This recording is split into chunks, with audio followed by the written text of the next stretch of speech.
Mensembah diundang untuk bangkit berdiri. Kita akan menyanyi dari BKJ 55 bait pertama sampai 5.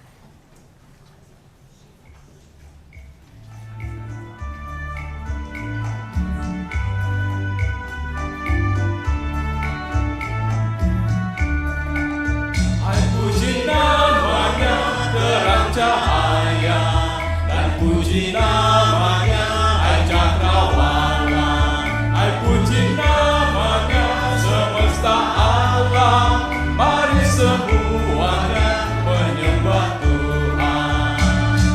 Haleluya, pujilah Tuhan tadi. Haleluya, karena kasih-Nya tak tepi. Haleluya, pujilah Tuhan tadi. Karena kasih-Nya tak tepi.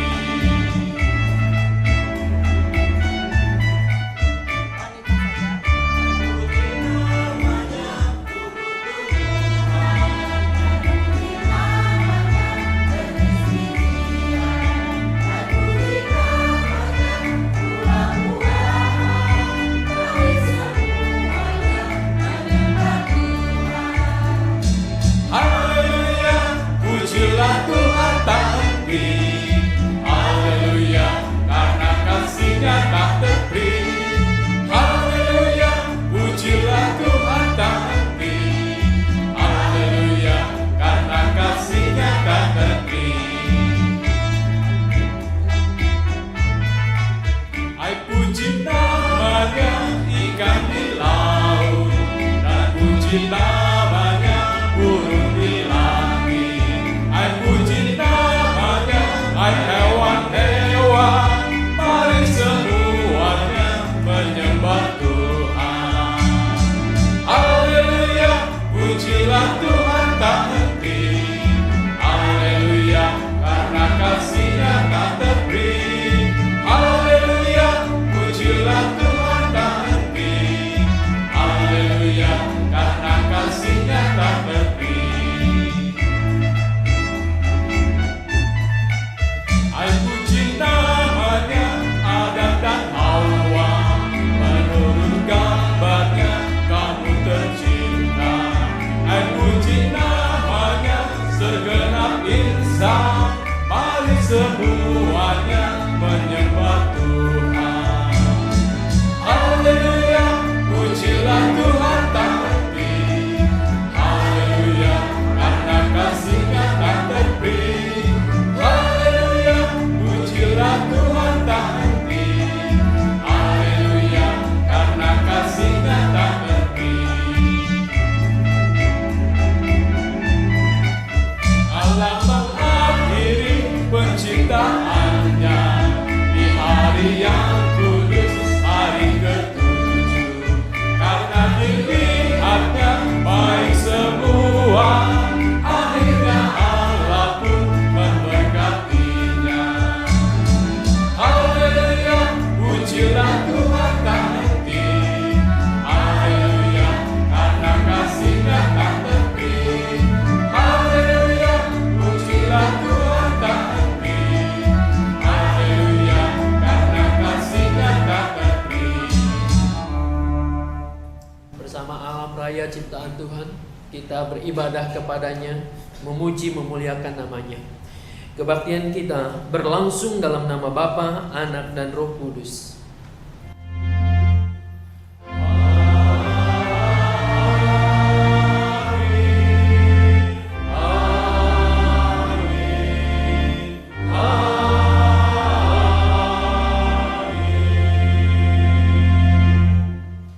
Kasih karunia dan damai sejahtera dari Allah Bapa kita dan dari Tuhan Yesus Kristus menyertai saudara sekalian.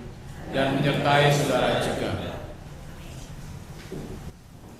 Bapak yang dikasihi dan mengasihi Tuhan, tema ibadah khotbah pada pagi hari ini, Tuhan menolong mereka yang tertindas. Tuhan sangat peduli terhadap orang-orang yang tertindas. Dari bangsa manapun, dari agama apapun, Tuhan pasti melindungi. Yesaya 49 ayatnya yang ke-15 mengatakan begini.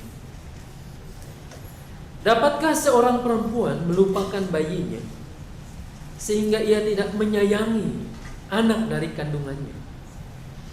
Sekalipun dia melupakannya, aku tidak akan melupakan engkau. Andaikan saja, katanya, ada seorang perempuan yang melupakan anaknya, Tuhan tidak pernah melupakan. Aku tidak pernah melupakan engkau, kata Tuhan kepada Israel yang pada waktu itu dalam keadaan tertindas. Saudara-saudara, kita aminkan firman Tuhan ini dengan memuji Dia. PKJ 121.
Bapak Ibu yang dikasihi dan mengasihi Tuhan, tema kita seputar penderitaan, penindasan. Pernahkah dalam kehidupan Anda, dalam kehidupan kita, suatu saat kita mengalami pergumulan, penderitaan yang begitu berat? Tentu sebagai orang yang percaya kepada Tuhan, pasti kita datang kepadanya. Kita datang kepadanya meminta Tuhan menolong kita. Tapi pernahkah dalam kondisi yang seperti itu kita berdoa, tapi rasanya doa kita hambar? Rasanya Tuhan tidak mendengar, tidak mau peduli dengan urusan kita, dengan masalah kita. Saudara-saudara, Yesaya 59 ayat pertama dan kedua memberitahukan kepada kita begini: sesungguhnya tangan Tuhan tidak kurang panjang untuk menyelamatkan, dan pendengarannya tidak kurang tajam untuk mendengar. Tetapi yang merupakan pemisah antara kamu dan Allahmu ialah segala kejahatanmu, dan yang membuat Dia menyembunyikan diri terhadap kamu sehingga Ia tidak mendengar ialah segala dosamu. Supaya kasih Tuhan tidak terhalangi, mari kita datang kepada Tuhan dengan segala kerendahan hati. Kita mohon ampun atas segala kesalahan dan dosa kita. Kita berdoa. Hari ini kami datang di hadapan-Mu ya Bapa. Kami berlutut. Kami melihat ke kedalaman hati kami. Seringkali pergumulan demi pergumulan yang kami hadapi, kami melupakan Engkau. Kami berjalan sendiri. Padahal Kami sering mengaku bahwa kami adalah anak-anak Tuhan. Anak-anak yang diciptakan, yang seharusnya menuruti kehendak Bapa di surga. Namun kenyataannya tidak demikian. Sering yang kami utamakan adalah kehendak, keinginan, ambisi, bahkan nafsu serakah kami. Engkau telah menciptakan kami begitu rupa. Akal budi, di mana makhluk lain tidak dilengkapi dengan nalar itu. Kami manusia dilengkapi supaya kami memikirkan apa yang baik, yang benar. Tapi kenyataannya seringkali kami menggunakan nalar kami, pikiran kami ini hanya untuk memuaskan diri kami. Kami sering menggunakan pikiran kami untuk menyakiti orang lain, terlebih ketika kami sudah tersakiti. Engkau menciptakan kami dengan lidah bibir ini supaya kami memuji, memuliakan nama Tuhan. Ucapan kami memuatkan sesama teman-teman kami, saudara-saudara kami yang mengalami beban berat, pergumulan. Tapi nampaknya kami lebih suka membicarakan apa yang tidak sesuai dengan kehendak. Kami lebih sering membicarakan aib dan keburukan orang lain. Mata yang Engkau tempatkan dalam tubuh kami adalah untuk melihat keagungan ciptaan, adalah untuk melihat penderitaan di sekitar kami. Tetapi lebih sering kami menggunakan mata ini untuk memanjakan diri kami, melihat apa yang menyenangkan. Kau menciptakan telinga supaya dengan kedua telinga kami mendengar suara Tuhan, mendengar jerit tangis orang-orang yang tertindas, tersisih.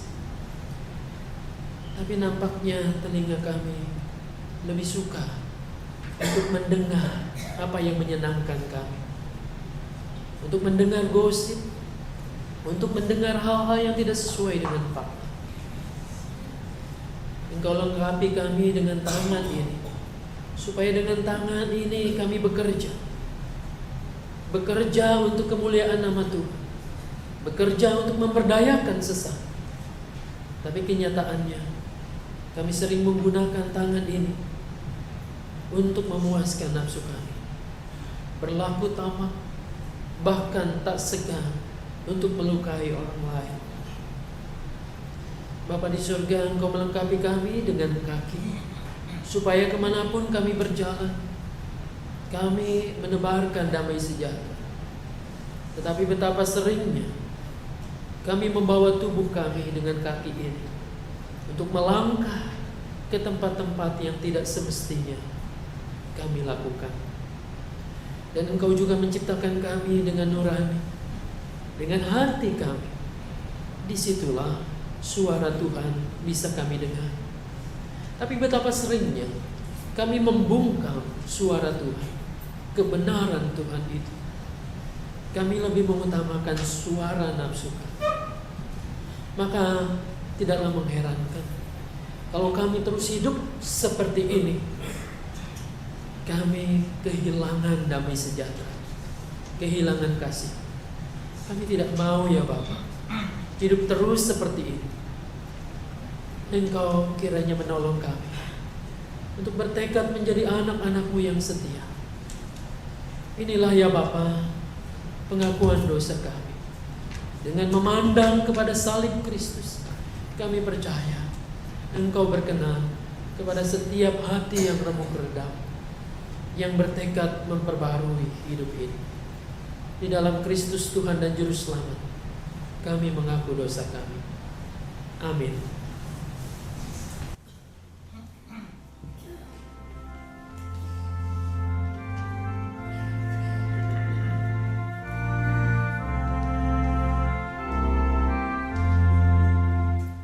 Di salib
di salibmu ku sujud, miskin, buta, dan lemah.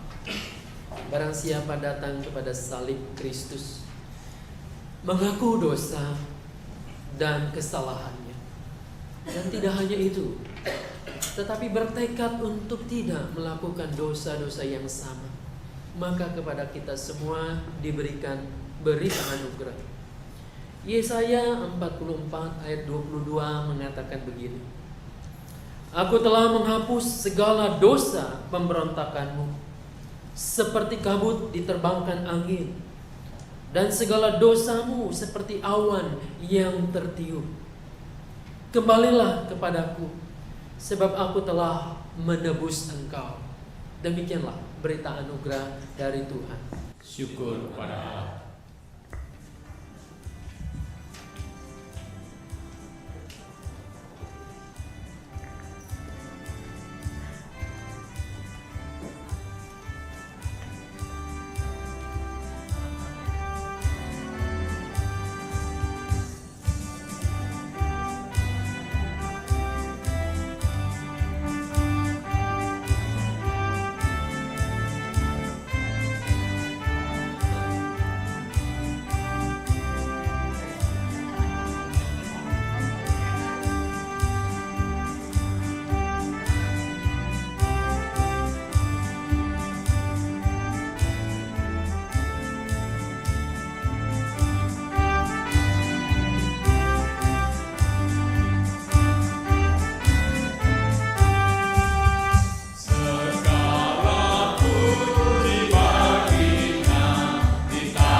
Mari kita berdoa.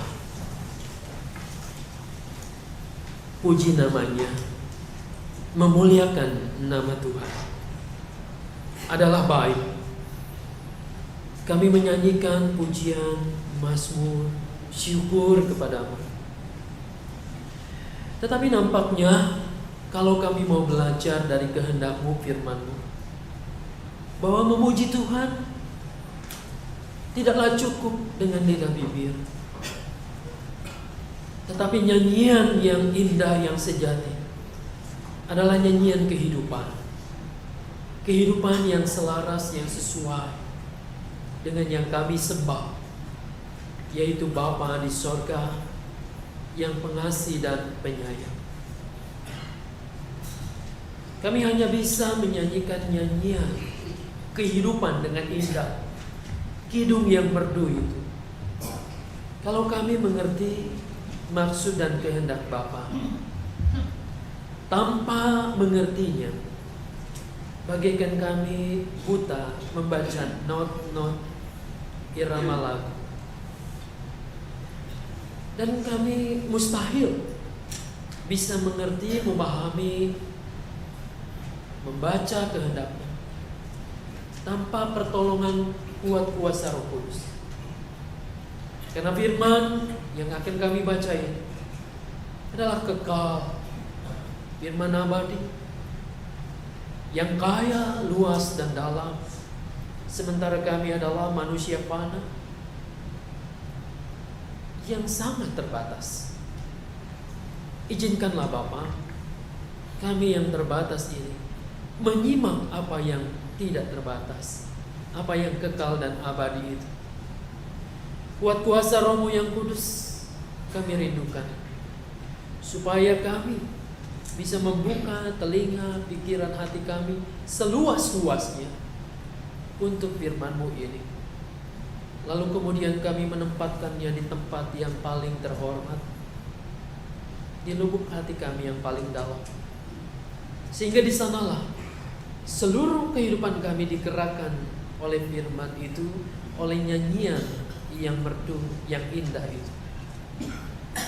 Anak-anak-Mu yang dipercayakan membaca bagian demi bagian firman-Mu, dan terlebih hamba-Mu yang dipercayakan menguraikannya di dalam bentuk khotbah. Bapa di surga, apa yang sudah disiapkannya,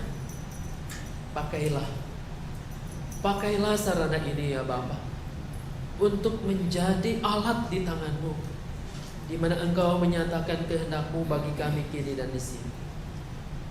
Berbicaralah ya Bapa kepada setiap kami, karena kami anak-anak-Mu sudah siap untuk mendengar, menyimak, bahkan melakukannya.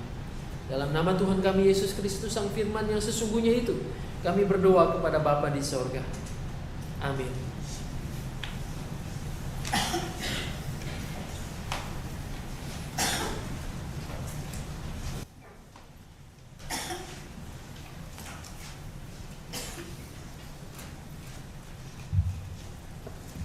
Bacaan dari kitab Kejadian pasal 21 ayat 8 sampai dengan ayat 21. Kejadian pasal 21 ayat 8 sampai dengan ayat 21. Bertambah besar anak itu dan ia disapih. Lalu Abraham mengadakan perjamuan besar pada hari Ishak disapih itu. Pada waktu itu Sarah melihat bahwa anak yang dilahirkan Hagar, perempuan Mesir itu bagi Abraham sedang main dengan Ishak, anaknya sendiri. Berkatalah Sarah kepada Abraham, "Usirlah hamba perempuan itu beserta anaknya, sebab anak hamba ini tidak akan menjadi ahli waris bersama-sama dengan anakku Ishak." Hal ini sangat menyebalkan Abraham oleh karena anaknya itu. Tetapi Allah berfirman kepada Abraham, "Janganlah sebal hatimu, karena hal anak dan budakmu itu dalam segala yang dikatakan Sarah kepadamu, haruslah engkau mendengarkannya. Sebab yang akan disebut keturunanmu ialah yang berasal dari Ishak. Tetapi keturunan dari hambamu itu juga akan kubuat menjadi suatu bangsa, karena ia pun anakmu." Keesokan harinya pagi-pagi Abraham mengambil roti serta sekirbat air dan memberikannya kepada Hagar. Ia meletakkan itu beserta anaknya di atas bahu Hagar. Kemudian disuruhnyalah perempuan itu pergi. Maka pergilah Hagar dan mengembara di padang gurun Berseba. Ketika air yang dikirbat itu habis, dibuangnyalah anak itu ke bawah semak-semak, dan ia duduk agak jauh, kira-kira sepemanah jauhnya. Sebab katanya, "Tidak tahan aku melihat anak itu mati." Sedang ia duduk di situ, menangislah ia dengan suara nyaring. Allah mendengar suara anak itu, lalu malaikat Allah berseru dari langit kepada Hagar. Katanya kepadanya, "Apakah yang kau susahkan, Hagar? Janganlah takut, sebab Allah mendengar suara anak itu dari tempat ia terbaring. Bangunlah, angkatlah anak itu dan bimbinglah dia, sebab aku akan membuat dia menjadi bangsa yang besar." Lalu Allah membuka mata Hagar sehingga ia melihat sebuah sumur. Ia pergi mengisi kirbatnya dengan air, kemudian diberinya anak itu minum. Allah menyertai anak itu sehingga ia bertambah besar. Ia menetap di padang gurun dan menjadi seorang pemanah. Maka tinggallah ia di padang gurun Paran, dan ibunya mengambil seorang istri baginya dari tanah Mesir. Demikianlah sabda Tuhan.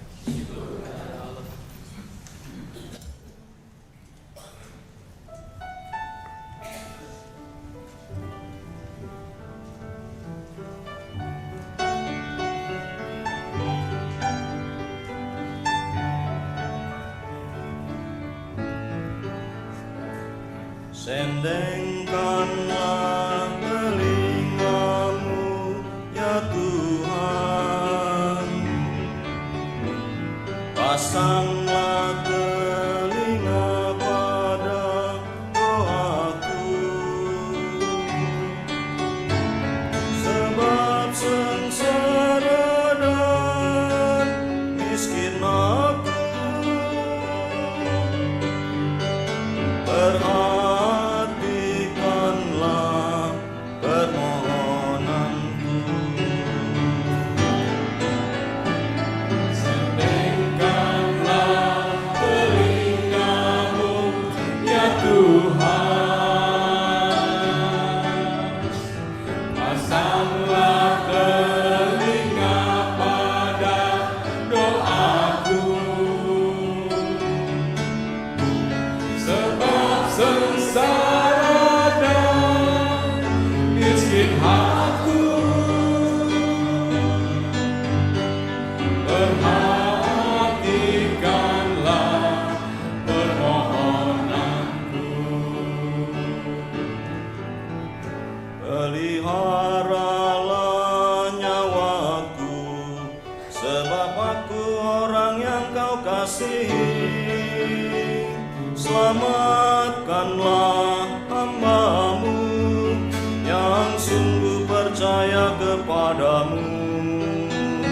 Engkau adalah Allahku, kasihanilah aku ya Tuhanku, sebab kepadamu aku berseru sepanjang hari.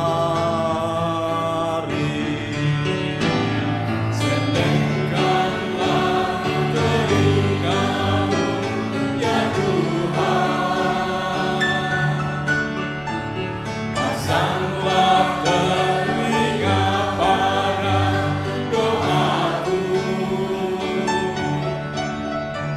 sebab sengsara dan miskin aku.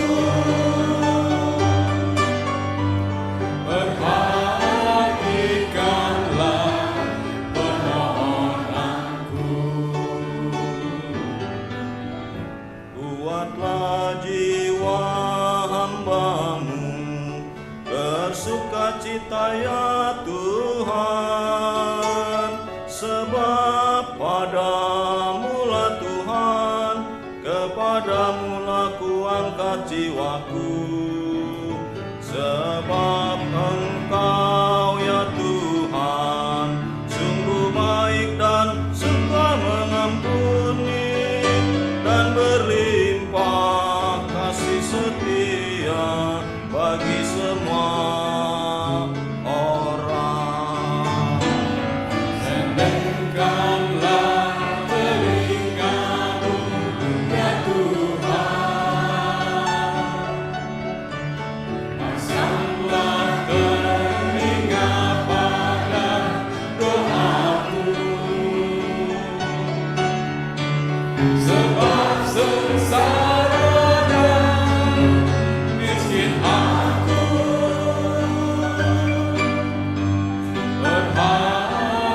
Perhatikanlah permohonanku. Pada hari kesesakanku, aku berseru kepadamu, sebab Engkau menjadi jawab aku ya Tuhan. Tak ada seperti Engkau di antara para layak Tuhan, dan tak ada seperti apa yang Engkau buat. Sendengkanlah telingamu, ya Tuhan. Pasanglah telinga pada doaku. Sebab sengsara dan miskin aku, perhatikanlah permohonanku. Segala bangsa yang Kau jadikan akan datang sujud menyembah di hadapan-Mu Tuhan, dan akan memuliakan nama-Mu. Sebab Engkau besar ya Tuhan, dan melakukan banyak keajaiban. Kau sendiri, hanya Kau saja adalah Tuhan. Sendengkanlah telingamu, ya Tuhan.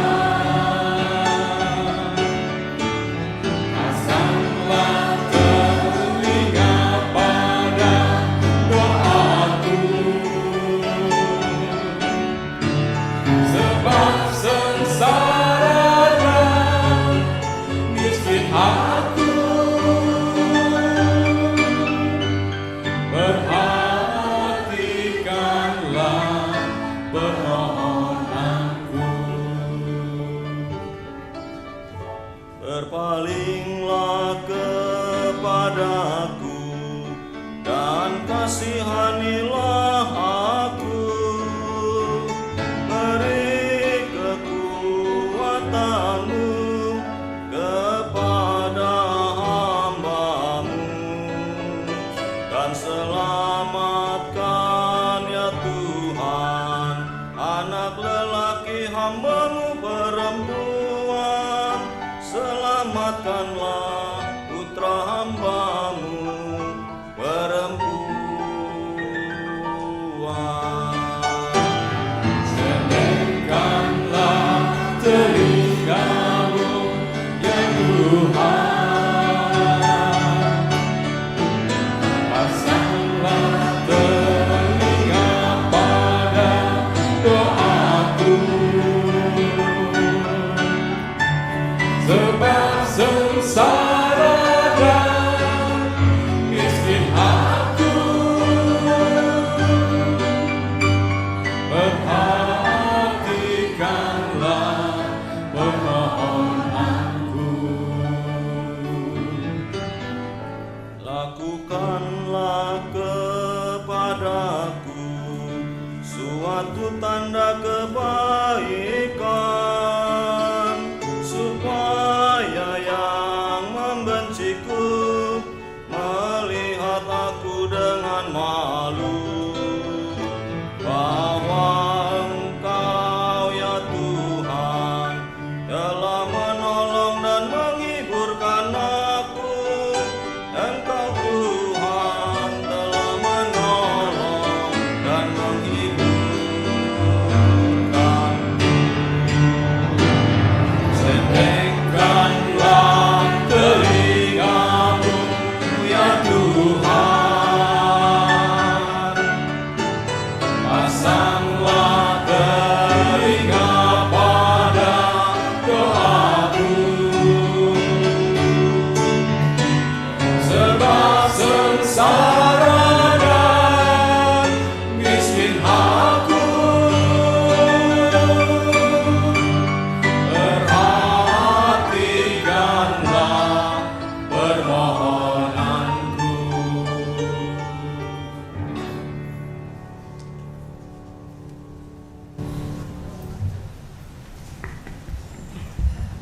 Bacaan kedua dari Roma 6 ayat 1 sampai 11. Roma 6 ayat 1 sampai dengan 11. Jika demikian, apakah yang hendak kita katakan? Bolehkah kita bertekun dalam dosa supaya semakin bertambah kasih karunia itu? Sekali-kali tidak. Bukankah kita telah mati bagi dosa? Bagaimanakah kita masih dapat hidup di dalamnya? Atau tidak tahukah kamu bahwa kita semua yang telah dibaptis dalam Kristus telah dibaptis dalam kematiannya? Dengan demikian kita telah dikuburkan bersama-sama dengan Dia oleh baptisan dalam kematian, supaya sama seperti Kristus telah dibangkitkan dari antara orang mati oleh kemuliaan Bapa, demikian juga kita akan hidup dalam hidup yang baru. Sebab jika kita telah menjadi satu dengan apa yang sama dengan kematiannya, kita juga akan menjadi satu dengan apa yang sama dengan kebangkitannya. Karena kita tahu bahwa manusia lama kita telah turut disalibkan, supaya tubuh dosa kita hilang kuasanya, agar jangan kita menghambakan diri lagi kepada dosa. Sebab siapa yang telah mati, ia telah bebas dari dosa. Jadi jika kita telah mati dengan Kristus, kita percaya bahwa kita akan hidup juga dengan Dia. Karena kita tahu bahwa Kristus sesudah Ia bangkit dari antara orang mati, tidak mati lagi, maut tidak berkuasa lagi atas Dia. Sebab kematiannya adalah kematian terhadap dosa, satu kali dan untuk selama-lamanya. Dan kehidupannya adalah kehidupan bagi Allah. Demikianlah hendaknya kamu memandangnya, bahwa kamu telah mati bagi dosa, tetapi kamu hidup bagi Allah dalam Kristus Yesus. Demikianlah sabda Tuhan. Syukur kepada Allah. Bacaan Injil hari ini terambil dari Injil Matius pasalnya yang ke-10 ayat 24 sampai dengan 39. Inilah Injil Tuhan Yesus Kristus menurut Matius pasalnya yang ke-10 ayat 24 sampai dengan 39. Simak dan dengarkanlah firman Tuhan. Seorang murid tidak lebih daripada gurunya, atau seorang hamba daripada tuannya. Cukuplah bagi seorang murid jika ia menjadi sama seperti gurunya, dan bagi seorang hamba jika ia menjadi sama seperti tuannya. Jika tuan rumah disebut Beelzebul, apalagi seisi rumahnya. Jadi, janganlah kamu takut terhadap mereka, karena tidak ada suatu pun yang tertutup yang tidak akan dibuka, dan tidak ada sesuatu pun yang tersembunyi yang tidak akan diketahui. Apa yang kukatakan kepadamu dalam gelap, katakanlah itu dalam terang. Dan apa yang dibisikkan ke telingamu, teriakanlah itu dari atas atap rumah. Dan janganlah kamu takut kepada mereka yang dapat membunuh tubuh, tetapi yang tidak berkuasa membunuh jiwa. Takutlah terutama kepada Dia yang berkuasa membinasakan baik jiwa maupun tubuh di dalam neraka. Bukankah burung pipit dijual 2 ekor seduit? Namun seekor pun daripadanya tidak akan jatuh ke bumi di luar kehendak Bapamu. Dan kamu, rambut kepalamu pun terhitung semuanya.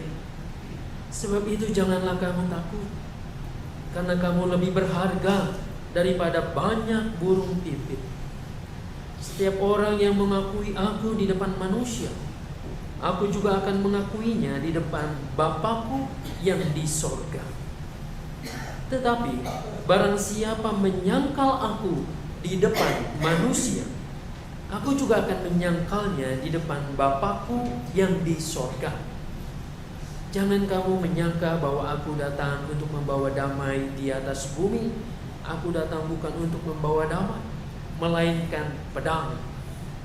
Sebab aku datang untuk memisahkan orang dari ayahnya, anak perempuan dari ibunya, menantu perempuan dari ibu mertuanya, dan musuh orang ialah orang-orang seisi rumahnya.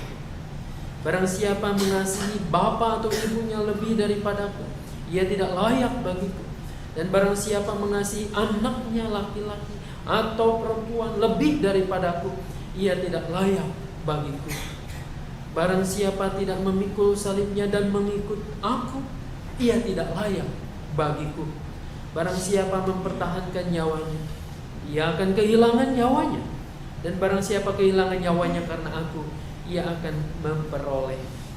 Sampai demikian jauh pembacaan Alkitab firman Tuhan. Tuhan Yesus berkata, yang berbahagia adalah setiap kita yang mau mendengarkan firman Allah dan yang memeliharanya.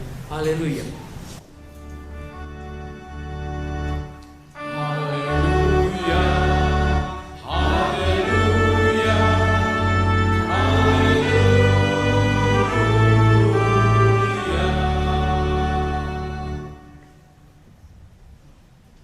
Selamat pagi Ibu Bapak sekalian, salam sejahtera buat kita semua. Tuhan menolong mereka yang tertindas. Benarkah demikian? Atau jangan-jangan ini hanya sebuah keyakinan saja? Toh buktinya sampai saat ini ada begitu banyak manusia, orang-orang yang hidup di bawah penindasan. Tidak henti-hentinya. Bahkan semakin lama penindasan itu semakin menjadi. Saudara-saudara, ketika merenungkan kenyataan ini, saya membaca sebuah kisah yang menarik. Kisah pembicaraan, percakapan di tempat tukang pangkas rambut. Seorang lelaki suatu ketika datang ke tukang cukur rambut untuk memangkas rambutnya yang sudah mulai panjang gondrong, yang gak tahan, sudah menutupi kuping hampir sebahunya. Lalu ia mengatakan, "Bang, tolong pangkas cukur rambut saya, pendek saja. Kalau perlu cepat." Beberapa hari yang lalu saya juga begitu, pendek aja biar cepat gitu ya. Saudara-saudara, lalu kemudian di situ terjadi dialog, terjadi percakapan. Si tukang cukur ini mengatakan kepada pria ini, "Pak, apakah Bapak percaya kalau Tuhan itu ada?" Dengan antusias, pria yang sedang dicukur itu mengatakan, "Wah, ya jelas sekali. Saya begitu sangat yakin dan percaya bahwa Tuhan tidak hanya sekedar ada, tetapi Tuhan itu adalah Maha Pencipta. Dia yang menciptakan segala sesuatu, yang menjadikan segala sesuatu, bahkan sampai hari ini, sampai detik ini pun Dia mencipta dan memelihara." Saudara-saudara, lalu kemudian si orang ini balik bertanya, "Kalau Bapak gimana? Percaya enggak adanya Tuhan?" Saudara-saudara, tukang cukur ini mengatakan, "Oh, kalau saya sih kebalikan. Saya sama sekali enggak percaya tuh adanya Tuhan. Apalagi seperti yang kamu katakan itu, bahwa Tuhan itu mencipta lalu kemudian memelihara. Dia adalah pengasih dan penyayang. Enggak ada seperti itu. Sama sekali saya tidak yakin, tidak percaya." Loh, kenapa Anda punya sikap seperti itu? Saudara-saudara, sebelum menjawab pertanyaan tersebut, si tukang cukur mengajak pelanggannya untuk menoleh keluar, tembus lewat jendela. Coba lihat itu. Pengemis miskin, gembel, yang mengais-ngais sampah di sana, yang memakan remah-remah itu. Apakah itu bukti Tuhanmu memelihara?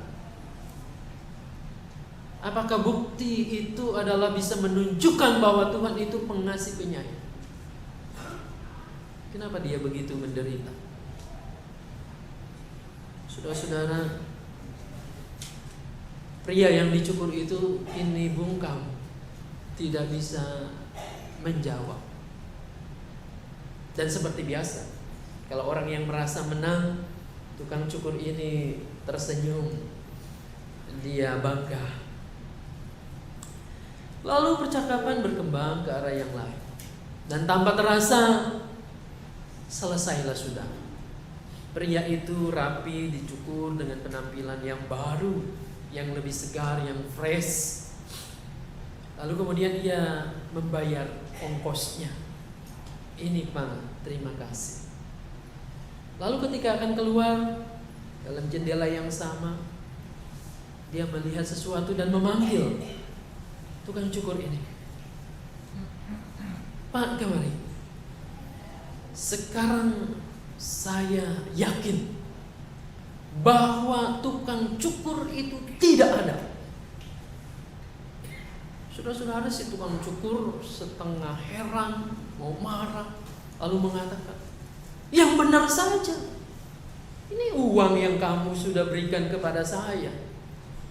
Kan saya sudah mencukur, memotong rambut kamu sehingga kamu bersih, beres sekarang rapi. Sekarang lihat Pak, di sana itu ada pria yang tidak karu-karuan. Ya mungkin dia itu setengah waras. Rambutnya begitu gimbal, kotor, jenggotnya juga panjang. Kalau tukang cukur ada, pasti nggak ada orang seperti itu. Lalu si bapak tukang cukur ini mengatakan, kamu ada-ada aja. Bukan nggak ada tukang cukurnya, dianya nggak mau kemari, nggak mau minta tolong sama saya, potongin rambutnya, bereskan. Itu masalah sendiri, bukan tukang cukurnya yang nggak ada, dianya nggak mau. Saudara-saudara, lalu kemudian si orang ini mengatakan, itu bukan Tuhannya nggak ada, orangnya yang tidak mau minta pertolongan dari Tuhan, tidak mau melibatkan Tuhan di dalam hidupnya, maka terjadi yang seperti itu. Saudara-saudara, kisah mungkin ada, mungkin enggak, tapi menolong kita untuk melihat realitas Tuhan yang tidak hanya sekedar mestinya dibicarakan, diperdebatkan, tetapi dipahami lalu kemudian dirasakan, menjadi pengalaman yang eksistensial ada dalam hidup kita itu. Sayang, keberadaan Tuhan dan karyanya telah banyak menyita waktu, bahkan korban yang tidak sedikit hanya untuk diperdebatkan, dibicarakan saja. Keberadaan dan karyanya banyak diperdebatkan, dipertentangkan, dan kemudian terjadi konflik. Alih-alih merasakan dan mengalami eksistensi Tuhan itu, orang lebih suka berdialog, lebih suka berdebat seperti di tempat pangkas rambut itu. Lalu merasa benar sendiri dengan argumennya itu, dan setelah itu memandang rendah orang lain. Saudara-saudara, hakikat jati diri dan karya Sang Tuhan sebagai pengasih, penyayang, pemelihara ini cenderung terabaikan. Kemarin saya membuka Facebook, ada teman di situ yang memberikan status sangat menarik. Jangan membalas kejahatan dengan kejahatan. Kasihilah musuhmu. Jangan mencaci maki, jangan membalas caci maki dengan caci maki. berdoalah. Di bawahnya ditulis apa? Tidak ada ajaran agama lain yang seperti ini. Luar biasa. Apa dampaknya kemudian? Saya telusuri percakapan di bawahnya itu. Ada masuk dari keyakinan lain, membawa ayat lain, masuk lagi, diserang lagi. Ujung-ujungnya saling caci maki. Lalu tinggal saya komentar di bawah saja. Ternyata sangat susah ya untuk tidak membalas caci maki dengan caci maki. Sekarang ramai di jejaring sosial begitu. Twitter, Facebook, apapun. Pilih nomor 1, pilih nomor 2. Ujung-ujungnya semua jadi berantem. Ada orang yang berteman dari SD, SMP, SMA lantaran salah, katanya begitu, tidak sama pilihannya, kemudian hubungan pertemanan itu menjadi putus. Tuhan telah banyak diperdebatkan dan telah banyak memakan korban. Salah satu contoh yang terus diperdebatkan orang-orang sampai saat ini adalah tentang keturunan Sah Abraham. Tadi kita baca memang benar dalam Kejadian 21 ayat 12. Tuhan menegaskan keturunan Sahnya itu dari Sarah. Lalu kemudian orang berpikir apakah Ismail atau Ishak? Banyak orang telah menghabiskan waktu dan karyanya untuk mempertahankan bahwa Allah lebih merestui yang satu ketimbang yang lain. Kiai Akil Sirat pernah suatu kali ceramah di GKI Kepaduri mengatakan begitu. Yang Islam mengatakan bahwa Ismail lah yang dikorbankan. Yang Kristen Yahudi mengatakan bukan Ismail tetapi Ishak. Semua berantem. Tetapi tidak ada satupun kan yang disembelih katanya. Tuhan menggantikannya dengan domba. Saudara-saudara, perdebatan itu terus terjadi. Cobalah kita hening sejenak. Untuk perdebatan yang seperti ini sudah memakan berapa banyak energi, berapa banyak waktu, bahkan korban di situ. Tidakkah kita tergoda untuk melihat bagaimana Allah memihak? Allah memihak bukan kepada kebanggaan manusia, namun Ia adalah Tuhan yang memihak kepada orang yang tertindas. Saudara-saudara, dalam konteks Hagar dan Sarai, Hagar adalah hamba Sarai yang sengaja diberikan kepada Abram, masih Abram namanya. Sebab Sarai pesimis tidak bisa memberikan keturunan kepada sang suami ini. Lalu status budak membuat Hagar tidak bisa menolak. Dia tidak bisa menolak permintaan Sarai ini. Saudara-saudara, disitulah memang digambarkan orang yang menjadi budak harus terima saja. Sarai memberikan Hagar kepada Abraham supaya dari situ memperoleh keturunan. Namun ketika Hagar mengandung, apa yang terjadi? Ia menganggap rendah dan menghina sang nyonya ini. Saudara-saudara, manusia seringkali tergoda untuk menjadi sombong manakala ia merasa terberkati. Saat itulah Sarai meminta Abraham bertindak. Abraham menyerahkan segala kuasa itu kepada Sarai. Kemudian Sarai menindas Hagar, sehingga karena penindasan itu Hagar melarikan diri. Ini kisah sebelumnya dalam Kejadian 16 kalau kita simak. Sebelum Ismail lahir itu. Dalam penindasan dan pelariannya, Allah melalui malaikatnya menyertai Hagar dan memintanya untuk kembali. Kejadian 16 itu begitu. Tidak tahan dengan penindasan sang nyonya ini, pergi.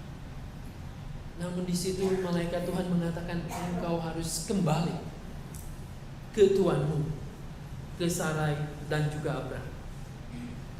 Saudara-saudara, Sarai melupakan dan mematikan rasa peri kemanusiaan. Dia lupa bahwa Hagar baru saja berguna untuk menghadirkan keturunan bagi Abraham ini. Ini Hagar menjadi ancaman bagi Sarai, ancaman bagi ahli waris apa yang diturunkan nanti oleh Abraham ini. Hagar adalah musuh utama. Sarai membiarkan panas hatinya meluap menguasai dirinya.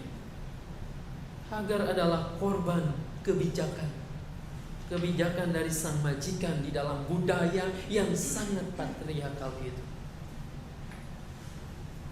Hari ini banyak sekali orang yang seperti Hagar menjadi korban kebijakan. Para buruh, para TKI yang bekerja di luar negeri, yang katanya pahlawan devisa. Kita sudah banyak dan terlalu banyak menyimak kisah sedih di balik itu. Dijadikan budak dalam segala hal. Penderitaan demi penderitaan dialami. Ternyata Hagar, kisahnya sampai saat ini terus saja terjadi. Saudara-saudara, bersyukurlah Allah bukan seperti kita yang sering dikaburkan oleh primordial kebanggaan diri. Dia adalah Allah yang konsisten membela yang tertindas. Meskipun Sarai menindas, lalu Abraham tidak mau peduli.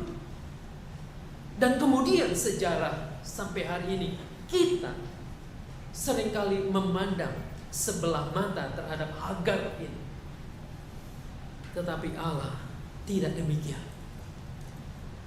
Saudara-saudara, Allah tetap konsisten. Dia membela yang menderita, yang tertindas. Hagar dan Ismail mengalami begitu rupa penderitaan. Tetapi Allah mengatakan janji Tuhan kepada mereka ini, aku akan membuat sangat banyak keturunanmu sehingga tidak dapat dihitung karena banyaknya. Kejadian 16 ayatnya yang ke-10. Selanjutnya ditegaskan pula, engkau Hagar mengandung dan akan melahirkan seorang anak laki-laki dan akan menamainya Ismail. Sebab Tuhan telah mendengar tentang penindasan. Saudara-saudara, Tuhan mendengar penindasan ini. Bahkan nama Ismail itu sendiri bukan mau-maunya Hagar, tetapi Tuhan yang memberi nama itu. Apa respon Hagar terhadap janji Tuhan itu? Lalu ia menamakan tempat itu El Roi. Disinilah aku melihat dia dan dia melihat aku. Saudara-saudara, ini penting sekali. Dia, Tuhan, tidak buta. Dia melihat saya, melihat penderitaanku, dan aku melihat dia, melihat cinta kasih sayangnya. El Roi itu, saya bayangkan seperti nyanyian tadi yang dinyanyikan dengan baik, Mazmur itu. Sendengkanlah telingamu ya Tuhan, pasanglah telinga pada doaku, sebab sengsara dan miskin aku. Perhatikanlah permohonanku. Barangkali itu juga yang dinyanyikan oleh Hagar, sehingga ia menamakan tempat itu El Roi. Allah peduli terhadap penderitaan itu. Nah, dalam Kejadian 21 ayat 8 sampai 21, bacaan pertama tadi, peristiwa serupa ini, peristiwa yang serupa dalam Kejadian 16 terulang kembali oleh Hagar. Berhubung anaknya sudah lahir, udah besar begitu ya, udah bermain-main dengan anaknya Sarah ini. Kali ini lagi-lagi Hagar ditindas dan diusir Abraham. Saudara-saudara, Hagar kemudian pergi mengembara di padang gurun Berseba. Kekeringan luar biasa membuat dirinya tidak tahan lagi melihat kematian anaknya. Dia membayangkan ini air sudah habis, padang gurun begitu gersang dan panas, anakku pasti mati dan aku tidak mau melihat dia mati di hadapanku, maka aku buang, singkirkan masukkan ke dalam semak-semak itu. Saudara-saudara, saya kira seorang ibu akan teriris-iris hatinya ketika melihat anaknya begitu menderita. Jangankan seperti penderitaan Hagar, saya pun akan tidak tahan kalau melihat anak sendiri sakit. Mungkin sakitnya nggak parah, sakit flu, susah napasnya, apapun akan saya lakukan. Seorang ibu mengatakan, kalau boleh penderitaannya aku gantikan, sakitnya aku gantikan. Saudara-saudara, Hagar membuang Ismail bukan karena benci, karena dia tidak tahan melihat penderitaan. Tapi apa yang terjadi? Yang kita baca di dalam ayat pembukaan tadi, kata pembuka, terjadi di dalam kehidupan Hagar ini. Dapatkah seorang perempuan melupakan bayinya sehingga ia tidak menyayangi anak dari kandungannya? Kalaupun itu terjadi, kata Tuhan, sekalipun ia melupakannya, aku tidak akan melupakan. Luar biasa. Allah mendengar suara tangisan bayi itu dan kemudian membuka mata Hagar melihat sebuah sumur. Sumur adalah simbol kehidupan. Di sana air memancar. Anak itu kemudian selamat, bahkan dijanjikan berkat. Saudara-saudara, sangat jelas dari kisah ini, Allah berpihak bukan kepada orang-orang yang gemar menindas, meskipun itu dilakukan atas namanya. Saya sampai hari ini kok sangat yakin Allah tidak pernah akan berpihak kepada orang yang menindas, meskipun dia mengatakan dengan nama Allahu Akbar dan seterusnya. Tidak akan pernah Allah berpihak kepada yang demikian itu. Kemarin kami seminar persiapan untuk pemilu sekarang.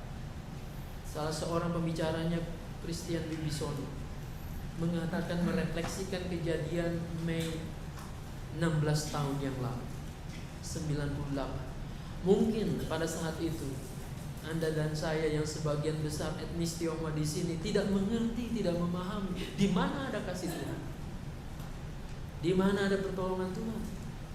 Ketika bisnis diporak-porandakan, dibakar, dijarah, diperkosa, saudara-saudara, kita akan berteriak juga, kenapa Tuhan diam?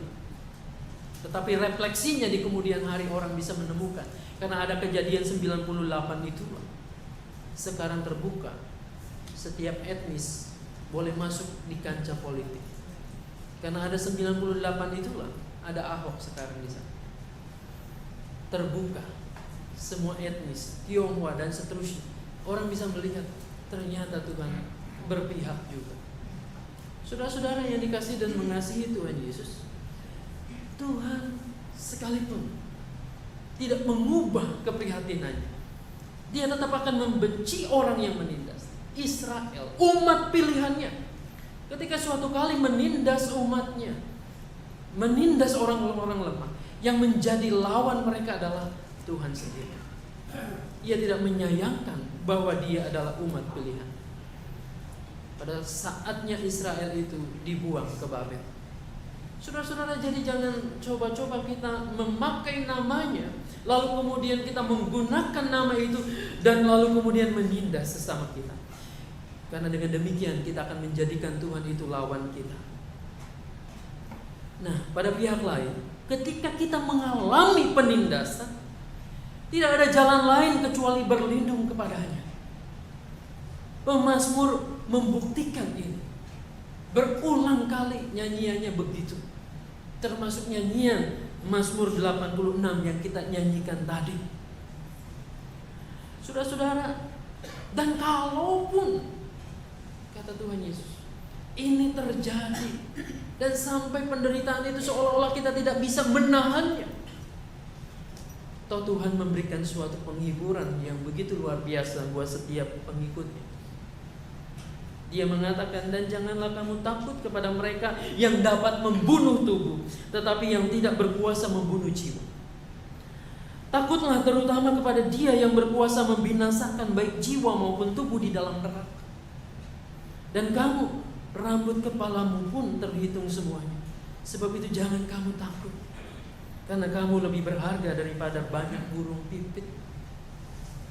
Saudara-saudara, Anda dan saya percaya, saya yakin tidak pernah bisa menghitung rambut di kepala kita.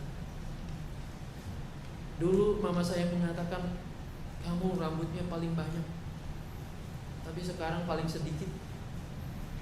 Saya tidak tahu kalkulasinya, mana yang rontok, mana yang hilang.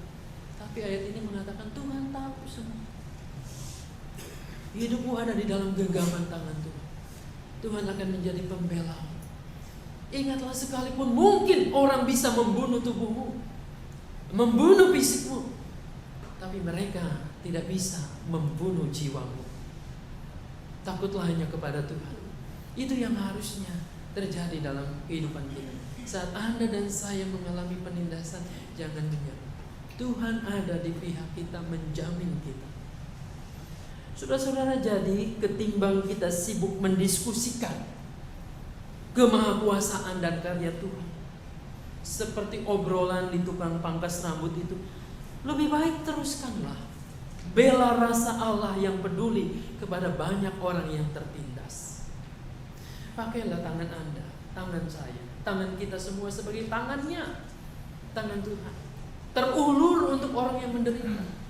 Telinga kita, pakailah, pergunakanlah untuk mendengar rintihan jerita sesama kita. Diberdayakan untuk menolong mereka. Mata kita juga sama, pertajam untuk melihat realita yang ada, mana yang ditindas dan mana yang tertindas.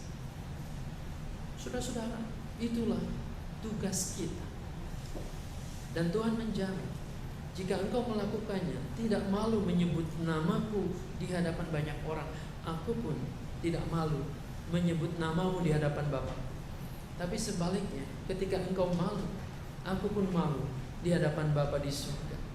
Bukan hanya sekedar menyebut secara verbal, tapi mengerjakan tugas Kristus itu di dunia ini.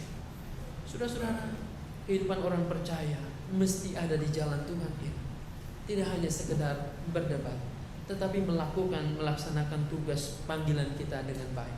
Tuhan Yesus menolong, memberkati kita. Amin.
bersama dengan umat Allah di masa lalu, masa kini dan masa depan, mengingat pengakuan pada baptisan kita menurut pengakuan iman rasuli.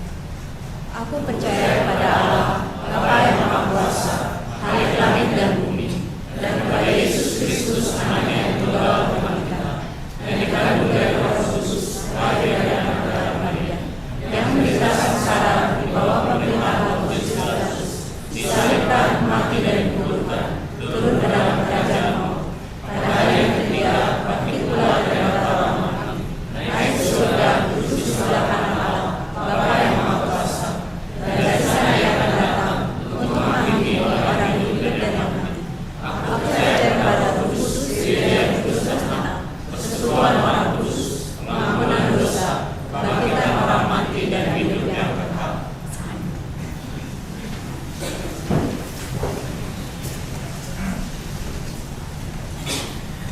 Mari kita satukan hati kita berdoa. Bapa di dalam surga, saat ini kami mau berdoa untuk bangsa dan negara kami.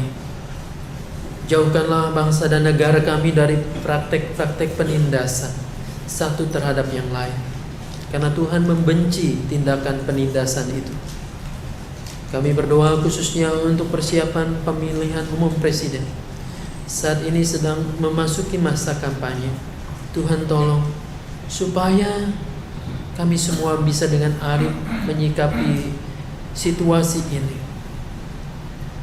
Para pemimpin kami, para kandidat, dan juga tim-tim suksesnya, biarlah dapat mengendalikan diri, supaya mereka tidak membawa pemisahan yang begitu tajam, saling menjelekkan, memfitnah, dan seterusnya. Kami menyadari kalau ini terus terjadi, maka bangsa ini sangat potensi untuk konflik, untuk perpecahan. Bapa, kiranya Engkau memelihara, menolong kami untuk boleh menyelesaikan tugas demokrasi ini dengan baik.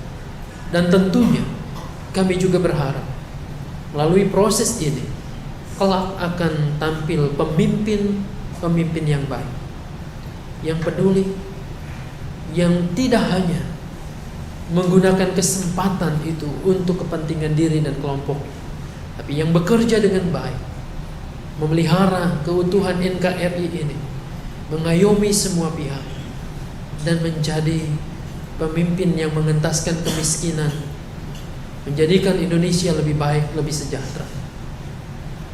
Bapa di surga, Kau juga yang akan menolong KPU, Bawaslu, dan juga setiap elemen masyarakat, supaya juga bertindak demi dan atas nama keadilan dan kebenaran. Kami berdoa pada saat ini untuk gerejamu, biarlah Engkau Tuhan yang akan menolong, khususnya GKI Kapling Polri ini. Tuhan yang menolong setiap program kerja di sini, pelayan-pelayan Tuhan, supaya kami dapat melakukan tugas pelayanan dengan sukacita sebagai respon ungkapan syukur kepadamu. Kami berdoa untuk pergumulan-pergumulan jemaat, untuk yang sakit, untuk yang merindukan pemulihan, lansia, juga yang mengalami kelemahan tubuh. Bapa di surga, Engkau yang mendengar setiap doa mereka, dan kami percaya pasti Engkau yang memberikan terbaik. Juga kami berdoa secara khusus untuk anak-anak kami pada saat ini ketika memasuki liburan, dan mereka merancangkan untuk jenjang pendidikan yang lebih tinggi.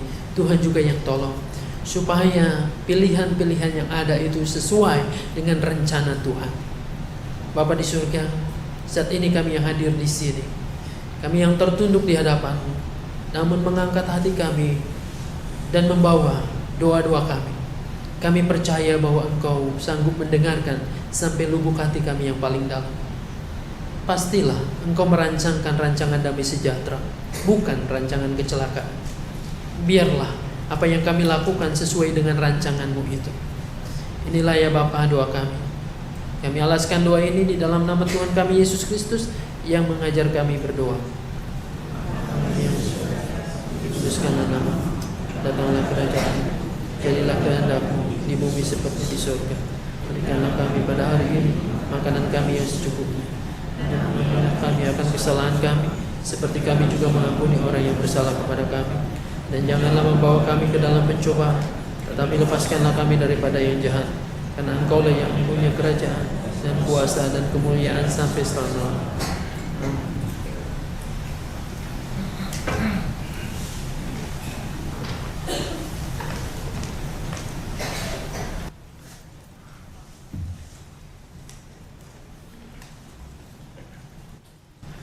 Bapak Ibu, tibalah waktunya bagi kita untuk mempersiapkan persembahan yang sudah kita persiapkan sebagai syukur kita atas setiap berkat-berkat Tuhan di dalam kehidupan kita. Sebelumnya kita akan mengalaskan persembahan ini dengan ayat persembahan yang kali ini terambil dari Mazmur 24 ayat yang pertama. Tuhanlah yang empunya bumi serta segala isinya, dan dunia serta yang diam di dalamnya. Sambil kita iringi persembahan, sambil kantong-kantong persembahan diedarkan oleh penatua-penatua yang bertugas, kita akan iringi persembahan kita dengan pujian dari Kidung Jemaat 337, Betapa Kita Tidak Bersyukur.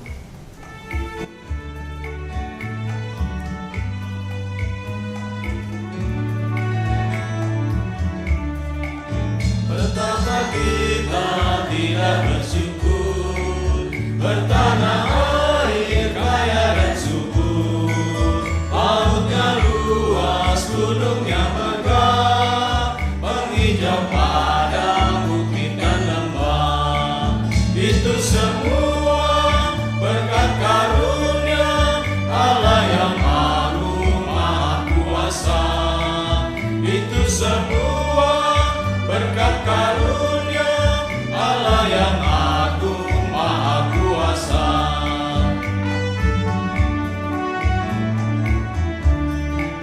Alangkah indah pagi mereka, berpandi cahaya surya dan cerah, titik kaki hijau burung tak henti, bunga pun bangkit anu berseri.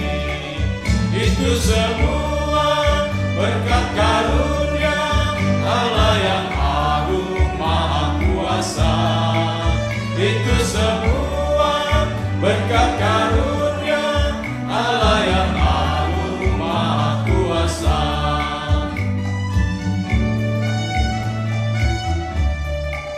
Bumi yang hijau, langitnya terang, berpadu dalam warna cemerlang, indah jelita, damai dan teduh, bersama kita jaya dan teduh. Itu semua berkat karunia Allah yang agung maha kuasa.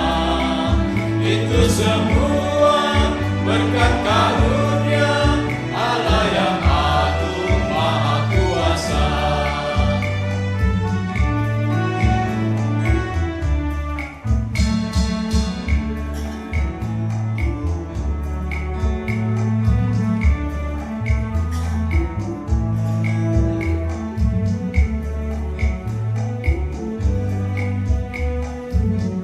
Kita ulangi dari baitnya yang pertama. Betapa kita tidak Betapa kita tidak bersyukur, bertanah air kaya dan subur, lautnya luas, gunungnya megah, penghijau padang, bukit dan lembah. Itu semua berkat karunia Allah yang agung maha kuasa. Itu semua berkat karunia Allah yang agung maha kuasa.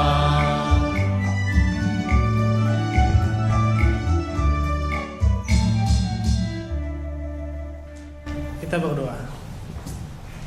Ya Tuhan Allah Bapa kami, seringkali kami lupa dan kami seringkali tidak bersyukur Tuhan. Lupa menyadari, lupa bersyukur atas setiap rahmat-Mu di kehidupan kami.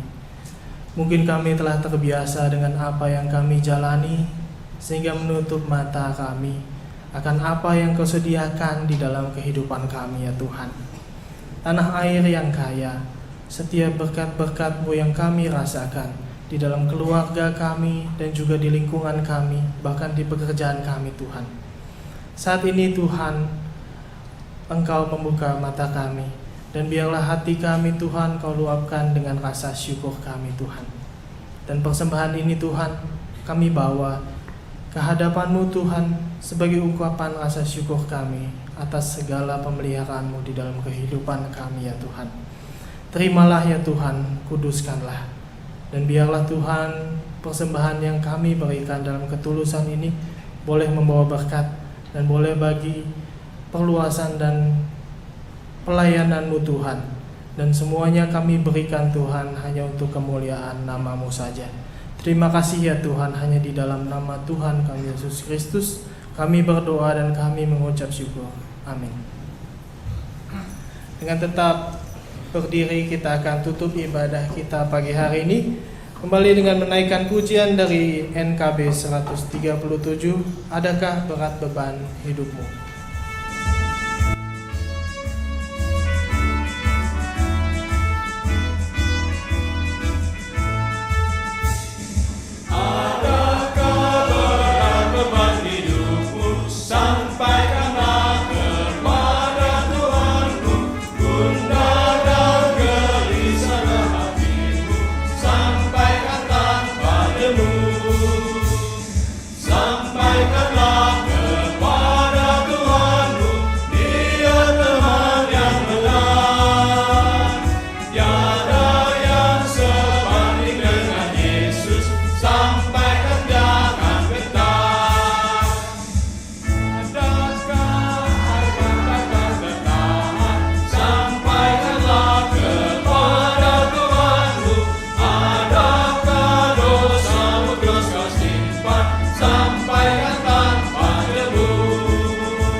Arahkanlah hatimu kepada Tuhan. Jadilah saksi Kristus. Terpujilah Tuhan. Kembalilah ke dalam tugas dan tanggung jawab saudara, dan terimalah berkat Tuhan. Tuhan memberkati engkau dan melindungi engkau. Tuhan menyinari engkau dengan wajahnya dan memberi engkau kasih karunia. Tuhan menghadapkan wajahnya kepadamu dan memberi engkau damai sejahtera.